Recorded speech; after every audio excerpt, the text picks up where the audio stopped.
മുസ്തഫ നബി സല്ലല്ലാഹു അലൈഹി വസല്ലം തങ്ങൾക്ക് ഒരു വെളുത്ത പൂവൻ കോഴി ഉണ്ടായിരുന്നു എന്ന് താരീഖിൽ കാണും. നബി തങ്ങൾക്ക് അതിനോട് ഭയങ്കര ഇഷ്ടമായിരുന്നു. ഒരു വെള്ള പൂവൻ കോഴി ഉണ്ട് നബി തങ്ങൾക്ക് സല്ലല്ലാഹു അലൈഹി വസല്ലം, ഭയങ്കര ഇഷ്ടമായിരുന്നു. അള്ളാഹുവിന് ഇഷ്ടപ്പെട്ട ശബ്ദങ്ങളിൽപ്പെട്ട ഒരു ശബ്ദമാണ് കോഴിയുടെ ശബ്ദം എന്ന് മുഹമ്മദ് നബി സല്ലല്ലാഹു അലൈഹി വസല്ലം പറഞ്ഞിട്ടുണ്ട്. അതിനിഷ്ടപ്പെട്ട ശബ്ദമാണ്. എന്തേ കാരണം?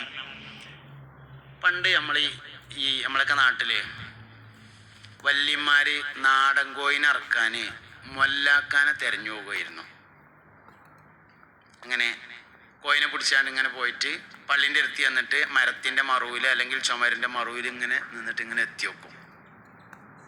മൊല്ലാക്ക ഉണ്ടോ? അത് മൊല്ലാക്കാൻ്റെ അടുത്താണ് മാങ്കൊമ്പിൻ്റെ പിടിയിട്ട കത്തിയുള്ളത് എന്ന്. അതിൻ്റെ കാരണം മാങ്കൊമ്പ് കൊണ്ട് പിടിയിട്ട നല്ല കത്തി മൊല്ലാക്കാൻ്റെ അടുത്തേ ഉള്ളൂ എന്നതാണോ കാരണം? അല്ല. പിന്നെന്താ കാരണം? അതിൻ്റെ ഒരു കാരണം എന്താ വെച്ചാൽ ഒരു വലിയ തത്വമാണ്. ബഹുമാനപ്പെട്ട അബൂ യസീദുൽ ബിസ്താമി റളിയല്ലാഹു അൻഹുവിനെ പോലെയുള്ളവരൊക്കെ ആ തത്വം പറഞ്ഞിട്ടുണ്ട്. കോഴിയെ അറുക്കുന്നവൻ 12 മണിക്കൂറിൽ കൂടുതൽ തസ്ബീഹ് ചൊല്ലുന്നവനായിരിക്കണം എന്നാണ് പല സൂഫിയാക്കളുടെയും അഭിപ്രായം. അതിൻ്റെ കാരണം കോഴി 24 മണിക്കൂറും തസ്ബീഹ് ചൊല്ലുന്ന ജീവിയാകുന്നു എന്നതാണ്. എല്ലാ ജീവികളും അങ്ങനെയാണ്. കരച്ചിലിൽ പ്രാവ് നിന്നെ തോൽപ്പിക്കാതിരിക്കട്ടെ എന്ന് ബഹുമാനപ്പെട്ട സയ്യിദുനാ യാഖൂത്തുൽ അർശ് റളിയല്ലാഹു അൻഹു തന്റെ താജുൽ അറൂസിൽ പറഞ്ഞിരിക്കുന്നു, കരച്ചിലിൽ പ്രാവ് നിന്നെ തോൽപ്പിക്കാതിരിക്കട്ടെ. കരച്ചിൽ ഒരു ദിക്റാണ്. ഫമൻ ദക്കറ റബ്ബൽ മുഹൈമിന ഖാലിയാ ഫഫളത് ബി ഐനാഹു ഖൗഫൻ കാലി. കരച്ചിൽ ദിക്റാണ്. ഫമൻ ദക്കറ റബ്ബൽ മുഹൈമിന, മുഹൈമിനായ റബ്ബിനെ ഒരാൾ ഖാലിയൻ ഒഴിഞ്ഞിരുന്ന് ആലോചിച്ചു. ഫഫാദത്ത് ബിഹി ഐനാഹു, 2 കണ്ണിങ്ങനെ നിറഞ്ഞൊഴുകി.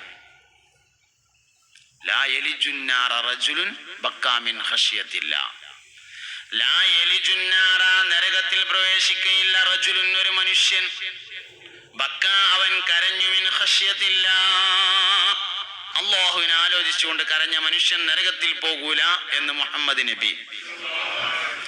ഞാനിപ്പോ ഈ റമദാന്റെ തൊട്ട് മുമ്പ് ഞാനത് കുറേ സ്ഥലത്ത് പടി കഴിഞ്ഞിട്ട് ഇങ്ങനെ മടങ്ങി വരുമ്പോൾ കടവ് റിസോർട്ടിന്റെ ഓപ്പോസിറ്റുള്ളൊരു ഹോട്ടലിൽ ഭക്ഷണം കഴിക്കാൻ കയറി ഉച്ചക്ക്.